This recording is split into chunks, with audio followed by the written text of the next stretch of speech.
Hello बच्चों, कैसे हो आप सब।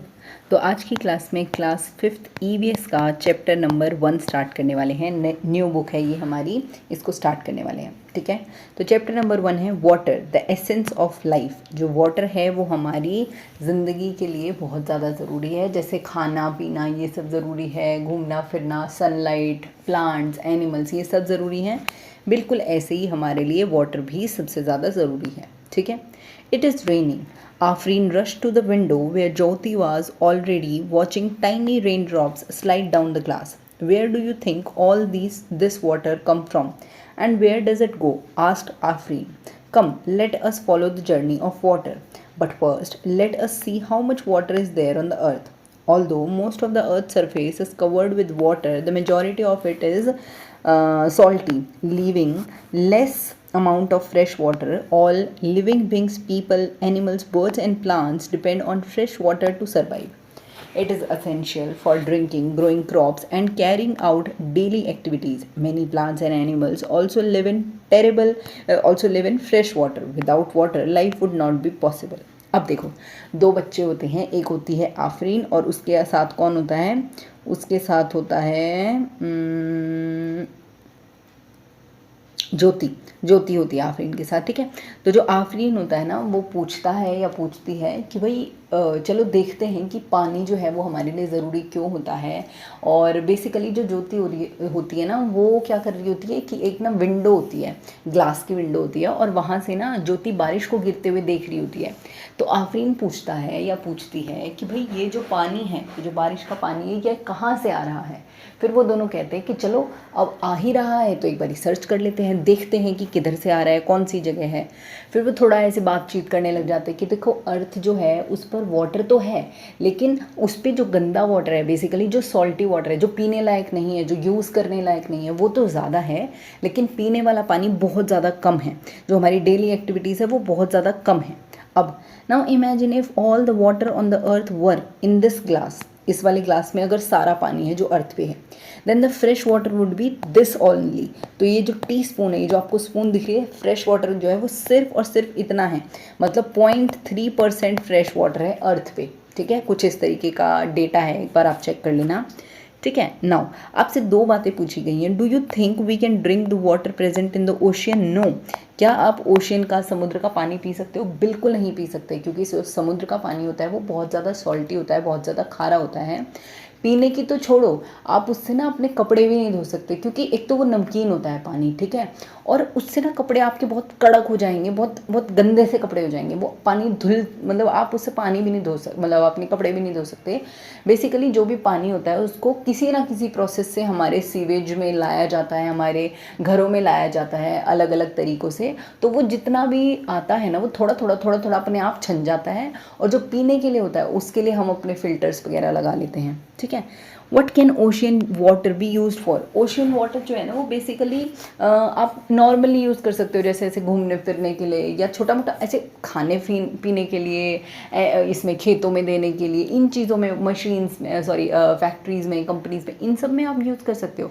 पर अगर आप ये सोचो कि डेली वर्क हो सकता है, डेली लाइफ वर्क हो सकता है ओशियन वाटर से, तो वो बिल्कुल नहीं हो सकता, और पीने वाला तो बिल्कुल ही नहीं हो सकता। ठीक है, नाउ एक्टिविटी नंबर 1, आपको क्या दिख रहा है कि ये जो आपको सोर्सेज ऑफ वाटर दे रखे हैं, तो ये कौन से हैं? तो ये जो सबसे पहले आपको दिख रहा है, ये काइंड ऑफ पोंड है एक। ठीक है, उसके बाद हमें एक दिख रहा है ओशियन। ठीक है, उसके बाद हमें दिख रहे हैं ग्लेशियर्स, और उसके बाद हमें दिख रही हैं माउंटेन्स। उसके बाद हमें ये एक छोटा सा लेक दिख रहा है। इधर हमारे पास एक रिवर है, ये हमारे पास वेल है। ठीक है, और ये हमारे पास रेन वाटर। ये अलग अलग सोर्सेज हैं जहाँ से पानी आ सकता है। Now Jyoti was curious, is there water in the air too and is snow a form of water? Jyoti कहती है कि क्या हमारी हवा जो है उसमें भी पानी होता है, और क्या जो स्नो होती है वो पानी से बनती है? तो बिल्कुल सही बात है, हमारी हवा में भी पानी होता है, और जो स्नो होती है, जो बर्फ़ होती है, वो भी पानी से ही बनती है। आप कभी भी ये चीज़ नोटिस करना कि सर्दियों के टाइम पे या गर्मियों के टाइम पे भी कभी कभी क्या होता है ना, आप ना देखो, जो अभी मौसम चल रहा है ना, जो थोड़ा सा ठंडा वाला मौसम, जैसे कि ये साउथ साइड का जो मौसम है, मुंबई का हो गया, चेन्नई का, और ये जो साउथ वाला मौसम है बेसिकली, उधर ना आप अगर अभी भी जाके अपने फ्रिज पे चेक करोगे ना तो थोड़ा थोड़ा पानी जमा हुआ होगा उस पर। दैट मीन्स उसमें थोड़ी थोड़ी नमी है। अब वो फ्रिज के बाहर पानी कैसे आया? फ्रिज के अंदर तो पानी हो सकता है, पर बाहर कैसे आया? Because of air. तो एयर में भी पानी होता है। Now water has different form. Water की अलग अलग फॉर्म्स होती हैं. We already know the different forms of water. Liquid जो कि रेन में होता है, सॉलिड जो कि बर्फ़ होती है, वेपर जो कि स्टीम होती है, भाप होती है जिसको बोलते हैं. Let us understand more about this through a simple activity. अब एक छोटी सी एक्टिविटी करते हैं और समझते हैं. टेक अ स्टील ग्लास, एक स्टील ग्लास लो, पुट सम आइस क्यूब्स, एक स्टील ग्लास में आइस क्यूब रखो, and observe the water droplets forming on the glass. अब आप देखो कि इस ग्लास पे जो ये बर्फ़ वाला पानी होता है उस पे ना कुछ वाटर ड्रॉपलेट्स बन जाती हैं. तो किस तरीके से बनती हैं ये आप देखो, कैसे ऑब्जर्व करो. Now where do these water droplets come from. ये जो वाटर ड्रॉपलेट्स होती हैं ये कहाँ से आती हैं? ये आती हैं, it comes from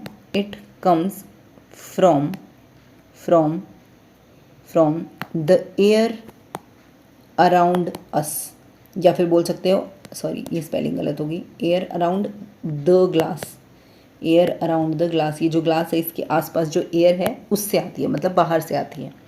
next is what happens to the ice cubes after they are left in the glass for some time. अगर आइस क्यूब्स को आप ग्लास में छोड़ दोगे तो थोड़े टाइम के बाद क्या होगा? दे विल मेल्ट, वो मेल्ट हो जाएंगी. ठीक है. उसके बाद if we heat water what will happen to it. अगर आप पानी को हीट करोगे तो क्या होगा? It will boil and evaporate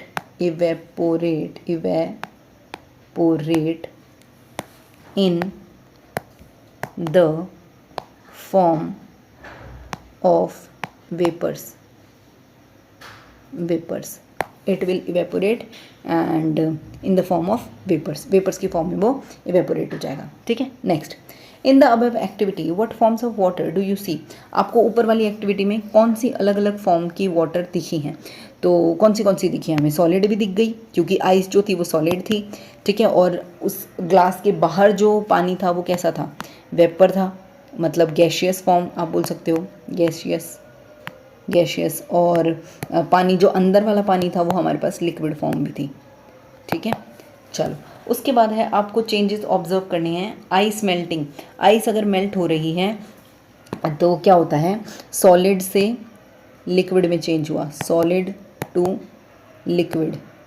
ठीक है. वाटर बॉयल हो रहा है तो वो लिक्विड में है और फिर वो वेपर में चेंज हो जाता है, तो लिक्विड टू गैस. और water in the sunlight for 3 days. अगर वाटर जो है वो सनलाइट में रहेगा 3 दिनों के लिए तो it is because of condensation. अगर सनलाइट में रहेगा तो वो इवेपोरेट हो जाएगा. वाटर जो है वो अगर 3 दिन तक सनलाइट में रहेगा तो वो क्या हो जाएगा? इवेपोरेट हो जाएगा. दैट मीन्स वो लिक्विड से गैस में चेंज हो जाएगा, लिक्विड टू गैस में चेंज हो जाएगा. ठीक है. चलो आगे चलते हैं. Through these experiments we find out that the water can change into ice and steam and it can also return into solid.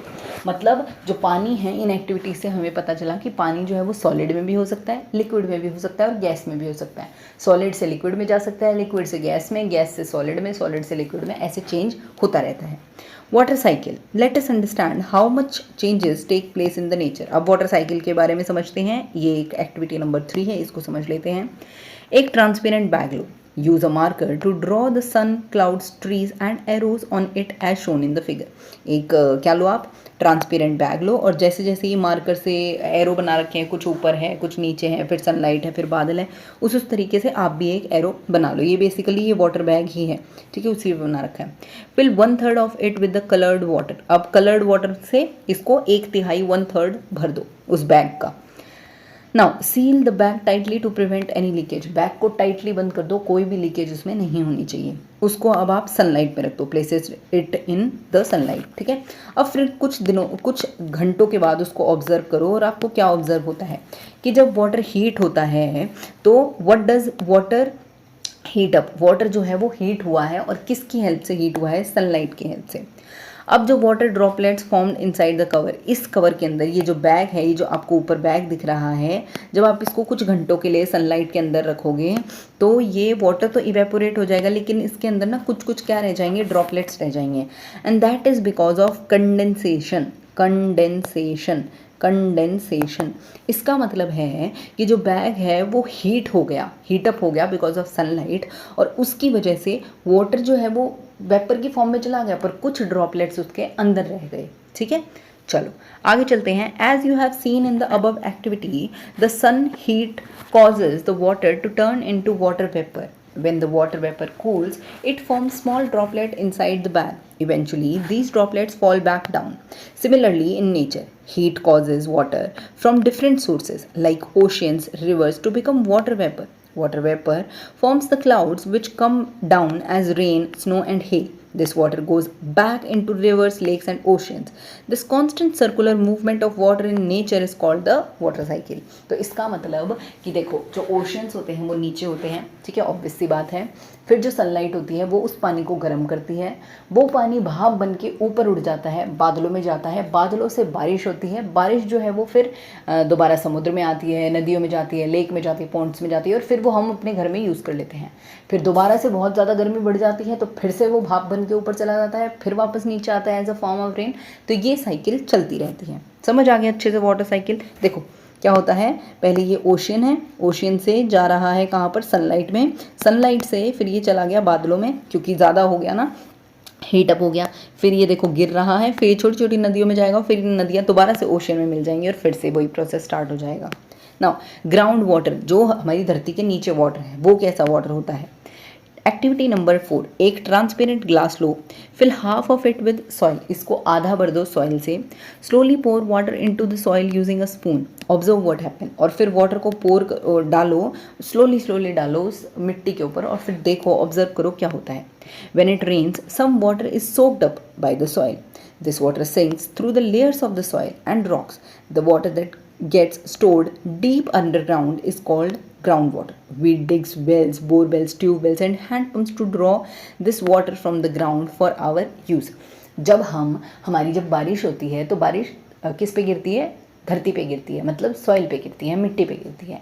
तो जब वो बारिश मिट्टी पे गिरती है तो कुछ टाइम के बाद जब वो गिर गुरा के ख़त्म हो जाती है तो कुछ तो पानी हमें ऊपर दिखता है, लेकिन कुछ जो होता है वो उसे धरती पी जाती है, और फिर उस पानी को हम बाद में फ्यूचर में जब हमें कभी यूज़ करना होता है तो यूज़ करते हैं एज अ फॉर्म ऑफ कुएँ, एज अ फॉर्म ऑफ बाउली। ठीक है, इन सब की हेल्प से हम इनको यूज़ करते हैं, ट्यूबवेल्स, इन सब की हेल्प से उस पिए हुए पानी को हम अंडरग्राउंड करते हैं, मतलब निकालते हैं, तो उस वाटर को हम बोलते हैं ground water. Now this is activity number 5।